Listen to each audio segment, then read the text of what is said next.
माननीय प्रधानमंत्री जी से विनती है कि अपने बहुमूल्य संबोधन से हमें अनुग्रहित करें।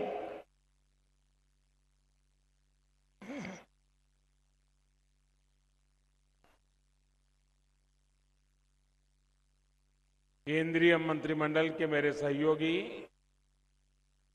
श्री अश्विनी वैष्णव जी, दर्शनाबेन जरदोश, गुजरात के मंत्रीगण, सांसद और विधायकगण और विशाल संख्या में आए हुए मेरे प्यारे भाई और बहनों, गुजरात के विकास के लिए, गुजरात की कनेक्टिविटी के लिए आज बहुत बड़ा दिन है। गुजरात के लाखों लोग एक बड़े क्षेत्र में ब्रॉडगेज लाइन ना होने की वजह से परेशान रहते थे, उन्हें आज से बहुत राहत मिलने जा रही है। अब से कुछ देर पहले मुझे असारवा रेलवे स्टेशन पर असारवा से उदयपुर जाने वाली ट्रेन को हरी झंडी दिखाने का अवसर मिला।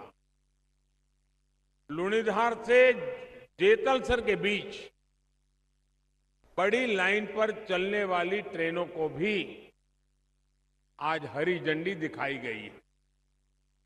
साथियों, आज का ये आयोजन सिर्फ 2 रेलवे रूटों पर 2 ट्रेनों का चलना ही नहीं है। ये कितना बड़ा काम पूरा हुआ है, इसका अंदाजा बाहर के लोग आसानी से नहीं लगा सकते। दशकों बीत गए इस काम के पूरा होने का इंतजार करते करते, लेकिन ये काम पूरा करने का सौभाग्य भी मेरे ही खाते में लिखा हुआ था। साथियों, बिना ब्रॉडगेज की रेलवे लाइन एक अकेले टापू की तरह होती है, यानी बिना किसी से जुड़ी हुई। ये वैसी है जैसे बिना इंटरनेट का कंप्यूटर, बिना कनेक्शन का टीवी, बिना नेटवर्क का मोबाइल। इस रूट पर चलने वाली ट्रेनों देश के दूसरे राज्यों में नहीं जा सकती थी, ना ही दूसरे राज्यों की ट्रेनें यहां आ सकती थी। अब आज से इस पूरे रूट का कायाकल्प हो गया है। अब असारवा से हिम्मतनगर होते हुए उदयपुर तक मीटर गेज लाइन ब्रॉडगेज में बदल गई है। और आज हमारे इस कार्यक्रम में गुजरात के साथ साथ राजस्थान के लोग भी बहुत बड़ी संख्या में जुड़े हुए हैं। लुणीधार जेतलसर के बीच जो गेज परिवर्तन का काम हुआ है, वो भी इस क्षेत्र में रेलवे कनेक्टिविटी को आसान करेगा। यहां से निकली ट्रेनें देश के किसी भी हिस्से में जा सकेगी। साथियों, जब किसी रूट पर मीटर गेज की लाइन ब्रॉडगेज में बदलती है, तो अपने साथ अनेकों नई संभावनाएं लेकर आती है। असारवा से उदयपुर तक लगभग 300 किलोमीटर लंबी रेल लाइन, उसका ब्रॉडगेज में बदलना इसलिए भी बहुत महत्वपूर्ण है। इस रेलखंड के ब्रॉडगेज हो जाने से गुजरात और राजस्थान के आदिवासी क्षेत्र दिल्ली से जुड़ जाएंगे, उत्तर भारत से जुड़ जाएंगे। इस रेल लाइन के ब्रॉडगेज में बदलने के और उसके कारण अहमदाबाद दिल्ली के लिए एक वैकल्पिक रूट भी उपलब्ध हो गया है। इतना ही नहीं, अब कच्छ के पर्यटन स्थल और उदयपुर के पर्यटन स्थलों के बीच भी एक डायरेक्ट रेल कनेक्टिविटी स्थापित हो गई है। इससे कच्छ, उदयपुर, चित्तौड़गढ़ और नाथद्वारा के पर्यटन स्थलों को बहुत बढ़ावा मिलेगा। दिल्ली, मुंबई और अहमदाबाद जैसे बड़े औद्योगिक केंद्रों से सीधे जुड़ने का भी लाभ यहां के व्यापारियों को मिलेगा। विशेषकर हिम्मतनगर के टाइल्स उद्योग को तो बहुत मदद मिलने वाली है। इस प्रकार लुणीधार जेतलसर रेल लाइन के ब्रॉडगेज में बदलने से अब डसा जेतलसर खंड पूरी तरह से ब्रॉडगेज में परिवर्तित हो गया है। ये रेल लाइन बोटाद, अमरेली और राजकोट जिलों से होकर गुजरती है, जहां अब तक सीमित रेल कनेक्टिविटी रही है। इस लाइन का कार्य पूरा होने से अब भावनगर और अमरेली इस क्षेत्र के लोगों को सोमनाथ और पोरबंदर से सीधी कनेक्टिविटी का लाभ मिलने वाला है।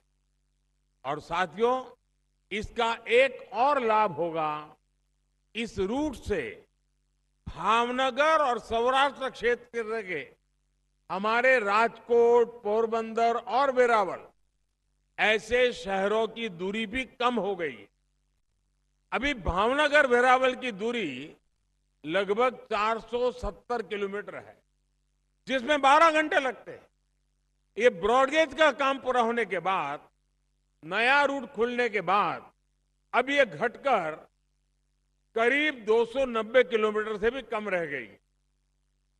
इस वजह से यात्रा का समय भी 12 घंटे से घटकर 6.5 घंटे पे रह जाएगा। साथियों, नया रूट खुलने के बाद भावनगर पोरबंदर के बीच की दूरी करीब करीब 200 किलोमीटर और भावनगर राजकोट के बीच की दूरी करीब 30 किलोमीटर कम हो गई। यह रेल रूट इतना बिजी रहने वाले सुरेंद्रनगर, राजकोट, सोमनाथ, पोरबंदर मार्ग के बीच एक वैकल्पिक रूट के रूप में उपलब्ध हो गया है। ब्रॉडगेज रूट पर चलने वाली ट्रेनें गुजरात के औद्योगिक विकास को भी गति देगी, गुजरात में पर्यटन भी आसान बनाएगी और जो क्षेत्र देश से कटे हुए थे उन्हें पूरे देश से जोड़ देगी। आज राष्ट्रीय एकता दिवस के दिन इस परियोजना का लोकार्पण करना इसे और विशेष बना देता है।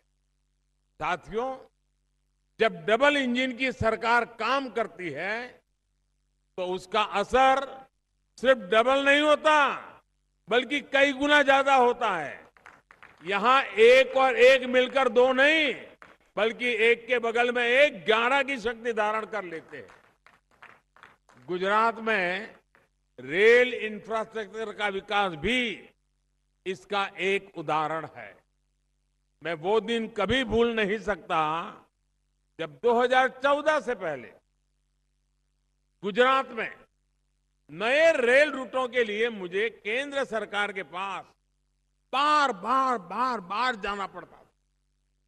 लेकिन तब बाकी क्षेत्रों की तरह ही रेलवे के संबंध में भी गुजरात के साथ अन्यायपूर्ण व्यवहार किया जाता था। डबल इंजन की सरकार बने रहने से गुजरात में काम की रफ्तार तो तेज हुई है, उसका विस्तार करने की ताकत भी तेज हुई। 2009 से 2014 के बीच 125 किलोमीटर से भी कम रेलवे लाइन का दोहरीकरण हुआ था। 2009 से 14 125 किलोमीटर से कम, जबकि 2014 और 2022 के बीच 550 से ज्यादा किलोमीटर रेलवे लाइन का डबलिंग, दोहरीकरण, ये गुजरात में हुआ है। इसी तरह गुजरात में 2009 से 2014 के बीच करीब 60 किलोमीटर ट्रैक का ही बिजलीकरण हुआ था, जबकि 2014 से 2022 के बीच 1700 किलोमीटर से अधिक ट्रैक का बिजलीकरण किया जा चुका है। यानी डबल इंजन की सरकार ने पहले के मुकाबले कई गुना ज्यादा काम करके दिखाया है। और साथियों, हमने सिर्फ स्केल और स्पीड को ही बेहतर नहीं किया, बल्कि अनेक स्तरों पर सुधार किया है। ये सुधार क्वालिटी में हुआ है, सुविधा में हुआ है, सुरक्षा में हुआ है, स्वच्छता में हुआ है। देश भर में रेलवे स्टेशनों की स्थिति में सुधार आज स्पष्ट दिखता है। गरीब और मध्यम वर्ग को भी आज वही माहौल दिया जा रहा है जो कभी साधन संपन्न लोगों की पहुंच में ही होता था। यहां गांधीनगर स्टेशन कितना आधुनिक और भव्य है, ये आप देख ही रहे हैं। अब अहमदाबाद स्टेशन को भी ऐसे ही विकसित किया जा रहा है।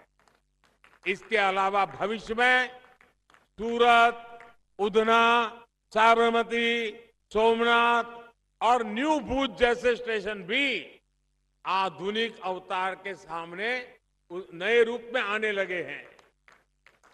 अब तो गांधीनगर से मुंबई के बीच वंदे भारत एक्सप्रेस सेवा भी शुरू हो गई है। इस रूट पर सबसे तेज रफ्तार वाली ट्रेन सेवा शुरू होने से देश का सबसे महत्वपूर्ण बिजनेस कॉरिडोर बन गया है। ये उपलब्धि डबल इंजन की सरकार की वजह से ही संभव हो पाई है। साथियों, पश्चिम रेलवे के विकास को नया आयाम देने के लिए 12 गति शक्ति कार्गो टर्मिनल की योजना भी बनाई गई है। वडोदरा सर्कल में पहला गति शक्ति मल्टी मॉडल कार्गो टर्मिनल शुरू हो चुका है। जल्द ही बाकी टर्मिनल भी अपनी सेवाएं देने के लिए तैयार हो जाएंगे। डबल इंजन की सरकार से हर क्षेत्र में विकास की गति भी बढ़ रही है और उसकी शक्ति भी बढ़ रही है।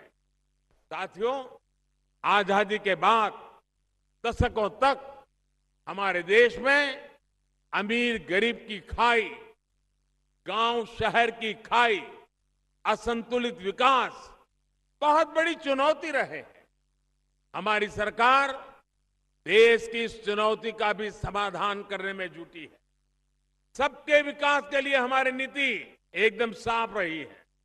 इंफ्रास्ट्रक्चर पर बल दो, मध्यम वर्ग को सुविधा दो और गरीब को गरीबी से लड़ने के लिए साधन दो। विकास की यही परंपरा आज पूरे देश में स्थापित हो चुकी है। गरीब के लिए पक्का घर, टॉयलेट, बिजली, पानी, गैस, मुफ्त इलाज और बीमा की सुविधाएं, ये आज सुशासन की पहचान है।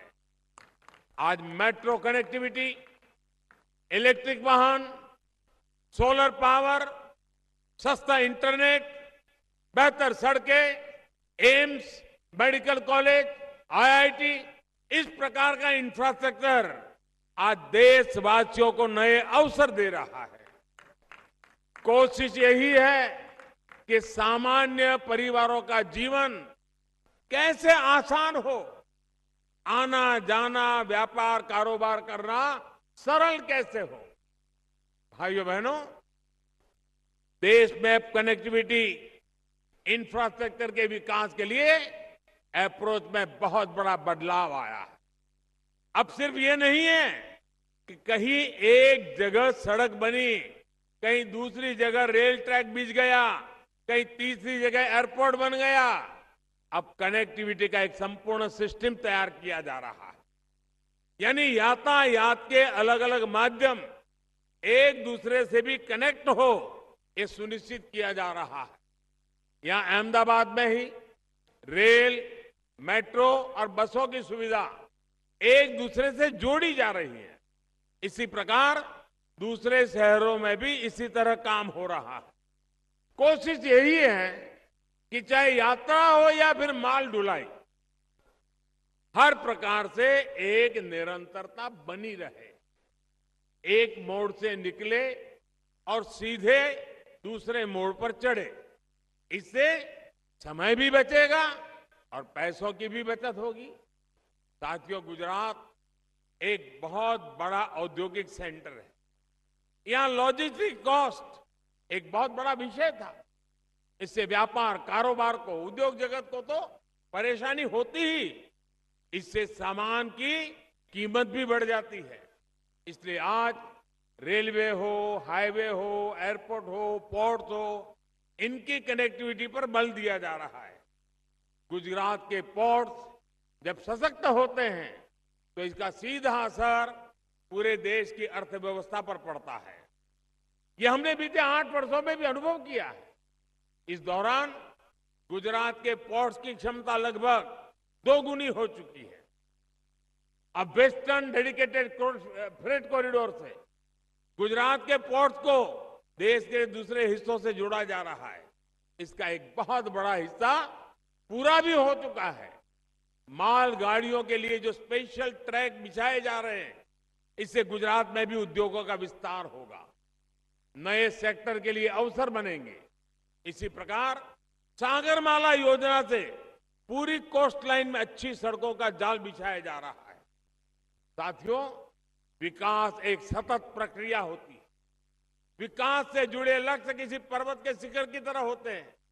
एक शिखर पर पहुंचते ही दूसरा उससे ऊंचा शिखर दिखने लगता है, फिर उस तक पहुंचने के प्रयास होते हैं। विकास भी ऐसी ही एक प्रक्रिया होती है। बीते 20 वर्षों में गुजरात ने विकास के अनेक शिखर पार किए, लेकिन आने वाले 25 वर्षों में विकसित गुजरात का एक विराट लक्ष्य हमारे सामने है। जिस प्रकार बीते 2 दशकों में हमने मिलकर सफलता हासिल की है, उसी प्रकार अमृत काल में भी एक एक गुजराती को जुटना है, एक एक गुजरातवासी को जुटना है। विकसित भारत के लिए विकसित गुजरात का निर्माण, यही हमारा ध्येय है। और हम सब जानते हैं, एक बार कोई गुजराती कुछ ठान ले तो उसे पूरा करके ही रुकता है। इसी संकल्प बोध के साथ, और मैं आज हैरान हूं, आज सरदार पटेल की जन्म जयंती है। देश के लिए गौरव की पल है। जिस महापुरुष ने हिंदुस्तान को जोड़ा, हिंदुस्तान को एक किया, आज उस एकता का लाभ हम ले रहे हैं। सरदार वल्लभ भाई पटेल देश के पहले गृह मंत्री थे। देश को जोड़ने का काम किया था। हर हिंदुस्तानी को सरदार पटेल पर गर्व होता है कि नहीं होता है भाई? गर्व होता है कि नहीं होता है? होता है कि नहीं होता है? सरदार वल्लभ भाई पटेल भाजपा के थे? वो तो भाजपा के नहीं थे। सरदार वल्लभ भाई पटेल कांग्रेस के बहुत बड़े नेता रहे। आज उनके जन्मदिन पर मैं 2 अखबार मेरे नजर गई, 2 अखबार पे। कांग्रेस पार्टी, राजस्थान की कांग्रेस सरकार, गुजराती अखबारों में फुल पेज उनका एडवर्टाइजमेंट छपा है। कांग्रेस की सरकार का एडवर्टाइजमेंट। लेकिन उस एडवर्टाइजमेंट में आज सरदार वल्लभ भाई पटेल के जन्मदिन पर उस एडवर्टाइजमेंट में न सरदार पटेल का नाम है, न सरदार पटेल की फोटो है, न सरदार पटेल को श्रद्धांजलि है। ये अपमान, वो भी गुजरात की धरती पर। जो कांग्रेस सरदार पटेल को अपने साथ जोड़ नहीं पा रही है, वो क्या जोड़ सकती है?